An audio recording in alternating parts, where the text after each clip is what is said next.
Pemirsa, olah TKP di lokasi ledakan di Mojokerto, Jawa Timur masih terus dilakukan. Kapolres Mojokerto AKBP Ihram Kustaro membenarkan bahwa ledakan terjadi di rumah anggota polisi yang bertugas sebagai anggota Babin Kamtibmas. Saat ini pihak kepolisian masih mendalami keterangan dari pemilik rumah tersebut yang merupakan anggota Polri. Kita bergabung kembali bersama dengan rekan kami jurnalis Metro TV Belinda Firda di lokasi. Belinda, olah TKP masih dilakukan dan tadi ada sejumlah barang bukti yang diamankan. Apa saja? Bisa Anda sampaikan kembali, Belinda?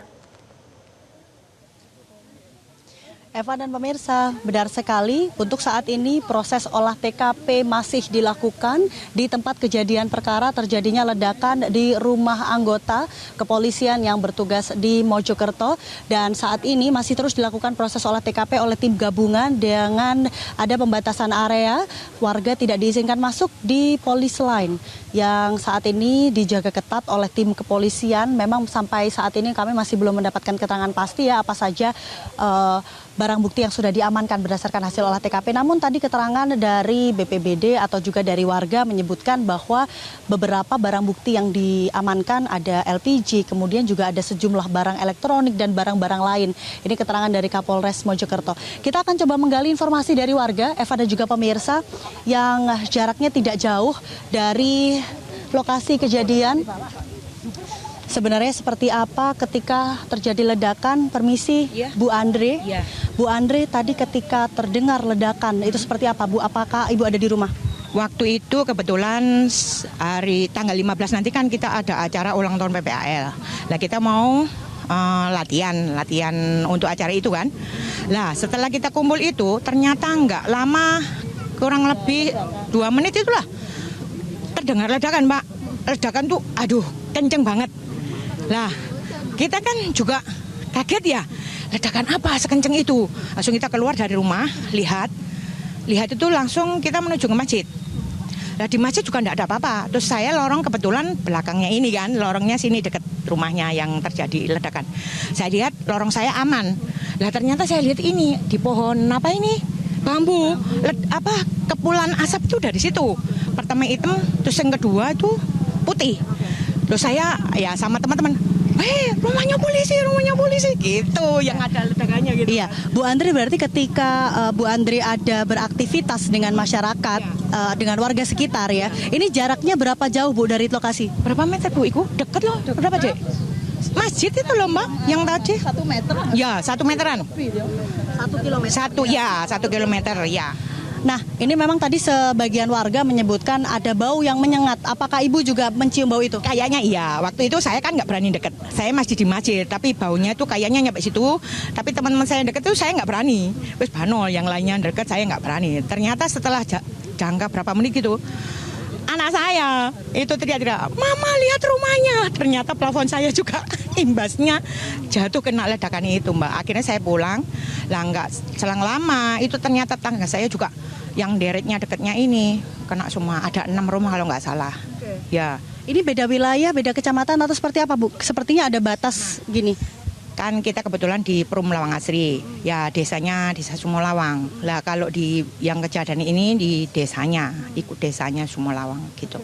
Berarti memang berbeda secara administratif saja ya, tapi jaraknya sangat dekat. Ya, dekat. Oke. Kemudian setelah terjadi ledakan, kemudian menimbulkan kepanikan warga, apa yang dilakukan Ibu setelah itu? Saya ya langsung ini Mbak, panik kan ya, panik. Terus kebetulan anaknya tetangga saya itu kan deket banget. Lah kebetulan rumahnya juga banget kenaknya ya. Jadi ya kasihan sekali. Ya mungkin ya imbasnya suaranya tadi ya Mbak ya. Getar gini sampai sekarang. Mungkin ya masih belum sadar sepenuhnya. Jadi kasihan. Trauma, shock, pingsan. Iya, kemungkinan gitu. Terus kita sebagai ini ya, istilahnya setelah ledakan itu, kita juga panik masing-masing, meriksa rumah masing-masing gitu loh Mbak. Ternyata ya itu tadi yang parah yang sebelah sini. Setelah kita lihat ternyata ya depannya tuh nggak begitu, tapi imbahnya mencelat ke sini tadi belakangnya malahan gitu loh. Oke, berarti memang kerusakan cukup parah, kemudian ada getaran yang cukup kuat dirasakan, ada bau yang menyengat begitu ya, dan memang kerusakan cukup parah dirasakan oleh warga. Dan ada yang shock sampai pingsan belum sadar. Bukan pingsan sih, cuma shock trauma begitu ya. Oke, Ibu sedikit dengan Bu siapa? Bu Sugiyanto. Bu Sugiyanto, rumahnya rusaknya separah apa, Bu? Ya, plafonnya tuh jebol semua, ruang tamu, kamar, sama dapur. Itu semua.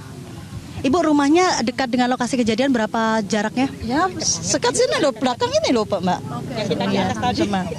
Oke, berarti jaraknya sangat dekat dan kerusakan cukup parah. Sejauh ini sudah ada himbauan kepada ibu yang memang mengalami kerusakan?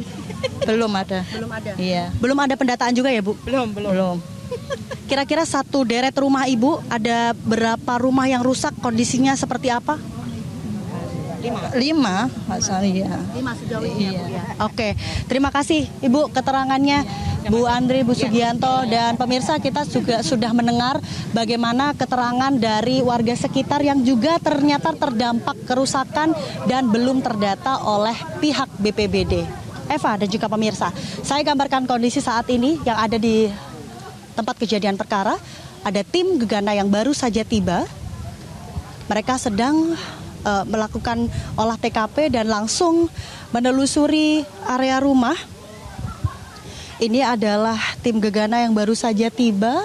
Kalau bisa saya hitung ada sekitar belasan anggota sedang memeriksa lebih lanjut dan mendapatkan instruksi lebih lanjut.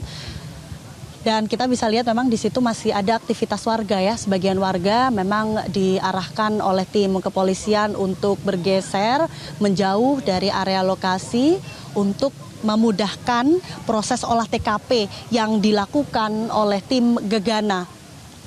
Kami masih mencoba bertanya ya, nanti informasi selengkapnya ini tim gegana diturunkan dari mana. Namun Eva dan juga pemirsa bisa kita review sedikit apa yang sebenarnya tadi dirasakan oleh warga atau didengarkan keterangan ketika terjadi ledakan. Tadi ada keterangan terbaru juga dari warga yang lokasinya tidak jauh, berseberangan, depan belakang, begitu maksud kami, hanya terpisah jalan.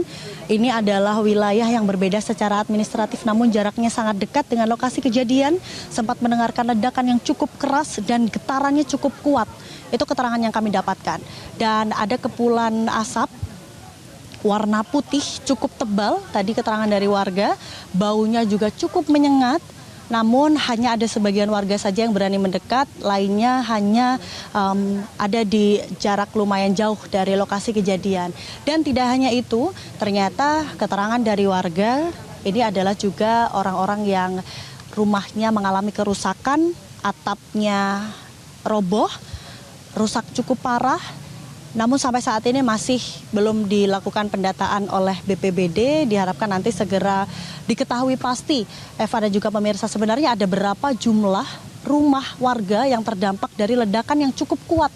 Ini memang keterangan ini ternyata sudah dikuatkan oleh beberapa keterangan dari warga, saksi, dan juga dari BPBD bahwa ada ledakan cukup kuat dan juga bau yang cukup menyengat. Jelajahi cara baru mendapatkan informasi. Download Metro TV Extend sekarang.